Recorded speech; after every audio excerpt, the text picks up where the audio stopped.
Hello সবাইকে। এখন বর্ষাকাল, তাই বর্ষাকালে প্রচুর মোচা বাজারে পাওয়া যায়। তাই আমি নিয়ে এসেছি তোমাদের জন্য একটা নিরামিষ মোচার রেসিপি, যেটা খেতে ভীষণ ভালো হয়। প্রথমে তো মোচাগুলোকে যেভাবে কাটার কেটে নিতে হবে। তারপরে মোচার সঙ্গে যে আলুগুলো দেবো, দেখো এই বড় বড় করে কেটে রেখেছি। নুন হলুদ মাখিয়ে এগুলো একদম লাল লালভাবে নেভো আছে এটাকে ভেজে নিয়ে তুলে রাখতে হবে। তারপরে সেই সর্ষের তেলের মধ্যেই 5 ফোড়ন, শুকনো লঙ্কা, ছোটো এলাচ আর তেজপাতা ফোড়ন দিয়ে দিলাম। এরপরে মোচা কাটাগুলো, এগুলো কিন্তু সেদ্ধ করার নেই, মানে একদমই কাঁচা মোচা কেটে এটা আমি কড়াইয়ে দিলাম।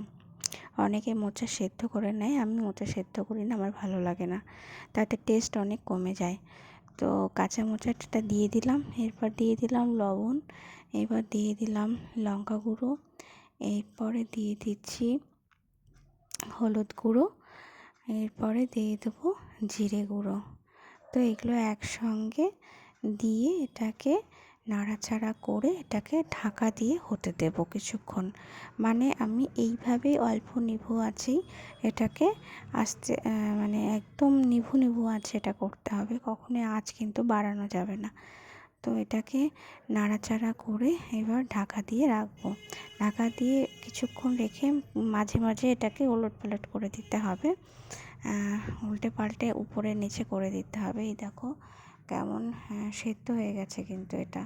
এরপর যখন পুরো সেদ্ধ হয়ে যাবে, এরপর আমি দিয়ে দেবো এর মধ্যে সেই যে আলুর টুকরোগুলোকে ভেজে রেখেছিলাম, এই আলুর টুকরো, আর সঙ্গে দিয়ে দেবো বাদাম আর নারকেল বাটা। মানে তোমরা চিনে বাদাম আর নারকেল একসঙ্গেও বাটতে পারো, কিংবা কেউ চাইলে শুধু নারকেল বাটাও দিতে পারো।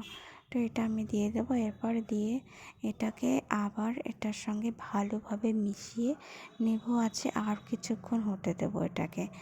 এটা বারবার নাড়তে হবে, কারণ এটা পুরোটা ভালোভাবে যদি মিক্স না হয় তাহলে কিন্তু খেতে ভালো লাগবে না, সেই জন্য একটু বেশি নাড়াচাড়া করতে হবে এটাকে।